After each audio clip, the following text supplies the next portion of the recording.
السلام علیکم۔ طرز نظر دوسری اور آخری قسط۔ چچی کہتی چھوٹی ابھی ابھی آئی گھر، اس کی ڈیوٹی بھی کبھی صبح ہوتی تو کبھی شام میں ہوتی ہے، اپنا بیگ رکھنے گئی ہے۔ اتنے میں ہادیہ بھی چینج کر کے آ جاتی۔ چچی جان بتاتی کہ یہ ایک مشہور بس کمپنی میں جاب کرتی ہے۔ فرقان یہ سنتے ہی غور سے ہادیہ کو دیکھتا ہے۔ اب فرقان کی حیرانی کی انتہا ہو جاتی ہے کہ یہ کیسا اتفاق ہے، کیونکہ یہ وہی بس ہوسٹس تھی جس کے ساتھ فرقان آج لاہور سے اسلام آباد آیا تھا۔ دونوں بھائی خود کو سنبھالتے ہیں اور چچی جان کو وہ پیپر دینے کے ساتھ ساتھ ابا جان کا پیغام بھی دیتے ہیں۔ چچی جان پیپر لینے سے انکار کرتی ہیں، مگر فرقان زبردستی پیپرز ان کی چارپائی پر رکھ کر ان سے اجازت مانگتا ہے کہ اب ہم چلتے ہیں، رات بہت ہو گئی ہے۔ دونوں بھائی حیران اور پریشان ہو کر بس ایک دوسرے کا منہ دیکھتے رہتے ہیں۔ پھر فرقان بولا، بھائی آخر کار یہ سارا ماجرا کیا ہے؟ اور ایسے اتفاق حقیقت میں بھی ہوتے ہیں بھلا؟ جبران کہتا ہے، بھائی اب ان سب سوالوں کا جواب ابا جان ہی دے سکتے ہیں۔ گھر پہنچتے ہی ابا جان کے کمرے میں جاتے ہیں، مگر امی منع کر دیتی ہیں کہ ان کو جگانا نہیں، وہ ابھی سوئے ہیں۔ دونوں بھائی کافی رات تک چچی جان کے حالات کے بارے میں بات کرتے رہتے ہیں کہ ان کے حالات کتنے خراب، پتہ نہیں چچی جان کیسے گزارا کر رہی ہیں۔ اگلی صبح دونوں بھائی نماز پڑھ کر واپس آتے ہیں اور پھر سو جاتے ہیں۔ 10 بج رہے ہوتے ہیں، امی جی آ کر اٹھاتی ہیں کہ اٹھو، تمہارے ابا جان یاد کر رہے ہیں۔ دونوں بھائی بھاگتے ہوئے ابا جان کی خدمت میں حاضر ہوتے ہیں۔ ابا جان کہتے ہیں کہ تم دونوں سے اکیلے میں بات کرنی ہے، دروازہ بند کر دو اور اس بات کا علم تمہاری امی جان کو کبھی نہ ہونے پائے، کیونکہ جو بات میں تم کو بتانے جا رہا ہوں تمہاری امی یہ بات برداشت نہیں کر سکیں گی۔ جبران اور فرقان کے دماغ کی نسیں پھٹنے کو تھیں، جیسے کل کی رات ان کی زندگی میں کوئی بھونچال سا لے آئی ہو۔ دونوں بھائی بولے، ابا جی جلدی بتائیں، آخر ایسی بھی کیا بات ہے؟ ابا جی کہتے، بیٹا میں اور جیون دونوں بہت قریبی دوست تھے۔ جیون اور میں ایک دوسرے پر بہت بھروسہ بھی کرتے تھے، مگر میرے حالات اس وقت بہت خراب تھے اور جیون کے پاس بہت پیسہ اور زمین تھی کہ جبران کا جس جگہ ریسٹورنٹ ہے وہ زمین بھی جیون کی تھی۔ بیٹا لالچ اور پیسے کی ہوس نے مجھے پاگل کر دیا اور ایک دن میں نے جیون سے کچھ پیپرز پر دستخط لے کر اس کو مار دیا۔ جیون کی بیوی زیادہ پڑھی لکھی نہیں تھی، اس کو کچھ پتہ نہیں تھا جیون کی پراپرٹی کا۔ میں نے جیون کو مار کر اس کی ساری زمین جائیداد اپنے نام کر لی اور کچھ لوگوں کو بھیج کر جس گھر میں جیون کی بیوی اور چھوٹی سی بچی رہتے تھے وہ بھی خالی کروا لیا۔ جیون کی بیوی اپنی امی کے گھر چلی گئی، مگر اس کے بھائیوں کی شادی کے بعد اس کو وہاں سے نکلنا پڑا۔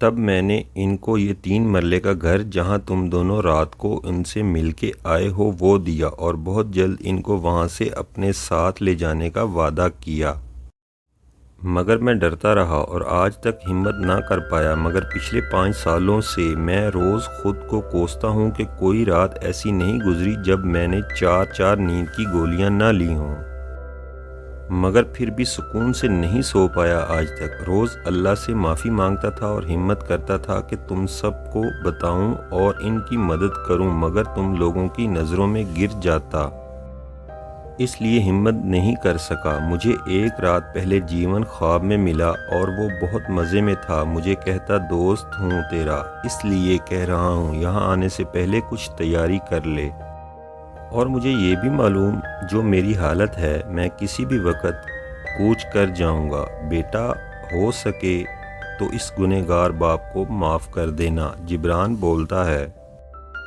ابا جی آپ کو ذرا ترس نہ آیا؟ آخر وہ آپ کا بھائی جیسا دوست تھا۔ ابا جی ہاتھ جوڑ کر زاروں قطار رونے لگتے ہیں اور کہتے ہیں، میں شرمندہ ہوں، مجھے اب موت نظر آ رہی ہے، اب تو میری توبہ بھی قبول نہیں ہوگی۔ فرقان کہتا ہے، ابا جان آپ سے بہت بڑا گناہ ہوا ہے، مگر مایوسی بھی گناہ ہے، اللہ پاک آپ کو لمبی عمر دیں، بس دعا کریں اور استغفار کریں۔ ابا جی کہتے، نہیں بیٹا میرے گناہ اتنے بڑے ہیں کہ صرف توبہ استغفار سے کام نہیں ہوگا، تم لوگ اس بوڑھے باپ کی ایک اور بات مان لو اور میری بھابھی کو اس کے بچوں کو لے آؤ، بس ایک بار مجھے ان سے ملوا دو۔ جبران اور فرقان ابا جی کی بات مانتے اور چچی کے گھر کی طرف ہو لیتے۔ کیونکہ اتوار کا دن ہوتا ہے، ان کو امید ہوتی ہے کہ سعدیہ اور ہادیہ بھی گھر میں ہوں گی، اس لیے وہ آج کا دن ہی بہتر سمجھتے۔ دونوں بھائی چچی جان کے گھر پہنچ جاتے اور بتاتے ابا جان نے ملنے کے لیے بلایا ہے۔ فرقان کہتا ہے چچی جان ہمیں پتہ آپ کی طبیعت بھی ٹھیک نہیں، مگر ابا جی کی حالت بھی ایسی نہیں تھی کہ یہاں آ سکتے، تو پلیز آپ لوگ ہمارے ساتھ چلیں۔ چچی جان کچھ کہتی اس سے پہلے سعدیہ بولی نہیں، ہم نے جتنا مشکل وقت دیکھ لیا ہے نہ اب ہم کو فرق نہیں پڑتا۔ روز سوچتی تھی کہ ہمارا اس دنیا میں کوئی بھی نہیں، اس معاشرے میں اکیلی لڑکیوں کا کیا حال ہوتا ہے آپ کو شاید نہیں پتا۔ ہر آدمی گدھ کی طرح جپٹنے کے لیے تاک لگائے ہوئے بیٹھا ہوتا ہے، گلی محلہ ہو یا آفس، اکیلی عورت کو ہمیشہ گندی نظروں سے دیکھا جاتا ہے۔ تب کہاں تھے آپ کے ابا جی؟ اتنے ہمدرد تھے تو کہاں تھے پہلے؟ سعدیہ بولتے بولتے رونے لگتی ہے۔ جبران کہتا سعدیہ جو وقت گزر گیا اس کو تو واپس نہیں لایا جا سکتا، اس لیے ضد چھوڑیں اور چلیں ہمارے ساتھ۔ چچی جان سعدیہ اور ہادیہ کو کہتی چلو بیٹا، بھائی صاحب نے بلایا ہے تو چلتے ہیں۔ چچی جی دونوں بیٹیوں کے ساتھ فاضل بھائی کے پاس پہنچ جاتی ہیں۔ پہلے ان کے لیے کھانا لگایا جاتا ہے جہاں پر جبران کی امی سے تعارف ہوتا ہے، اور پھر جبران کے ابو کے کمرے میں ان سے ملاقات ہوتی ہے جہاں ساری فیملی اکٹھی ہوتی ہے۔ جبران کے ابا جی اپنی بھابھی کو سب بتا کر مزید دکھی نہیں کرنا چاہتے تھے، اس لیے ان سے بس اتنے سال ان کی خبر نہ لینے کے لیے ہاتھ جوڑ کر معافی مانگتے ہیں۔ سعدیہ اور ہادیہ کو پیار دیتے ہوئے ان سے بھی معافی مانگتے ہیں کہ بیٹا میں تمہارا گنہگار ہوں، مجھے معاف کر دینا، مجھے پتہ کتنا مشکل وقت گزارا ہوگا آپ لوگوں نے۔ سعدیہ ان کو کہتی چچا جان آپ کو دیکھ کے لگتا ہے ہمارے ابا جان بھی بالکل آپ کی طرح ہوں گے، جب آپ نے پیار دیا تو محسوس ہوا جیسے ابا جی نے سر پہ ہاتھ رکھا ہو۔ یہ سن کے جبران کے ابا جی رونے لگتے۔ جبران اور فرقان کی بھی آنکھیں بھر آتی ہیں۔ تبھی جبران کے ابا جی بولتے بھابھی جیون ہوتا تو مجھے پوچھنے کی بھی ضرورت نہ ہوتی، مگر آپ سے پوچھ رہا ہوں، اگر آپ کی مرضی ہو تو میں سعدیہ اور ہادیہ کا نکاح جبران اور فرقان سے کروانا چاہتا ہوں۔ سعدیہ کی امی کہتی ہیں بھائی صاحب ہمیں اس بات کی خوشی ہوئی کہ کوئی ہمارا بھی ہے اس دنیا میں، میرا دل کہتا تھا کہ اللہ سب بہتر کریں گے، اللہ کے ہاں دیر ہے اندھیر نہیں، مجھے منظور ہے بھائی صاحب، مگر بچوں کی کیا مرضی ہے ان سے بھی پوچھ لیں۔ جبران کے ابا جی کہتے جی بالکل، بچیوں کی مرضی جاننا تو بہت ضروری ہے، تو بتاؤ سعدیہ اور ہادیہ آپ دونوں کو کوئی اعتراض تو نہیں؟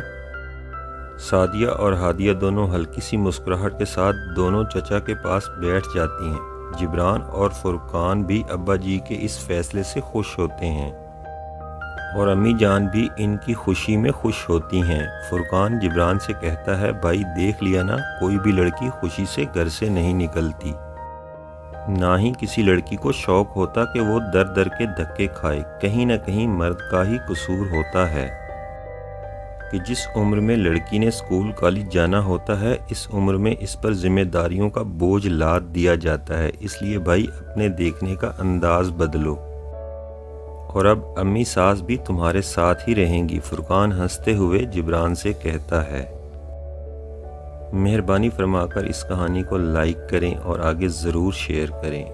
اللہ حافظ، السلام علیکم۔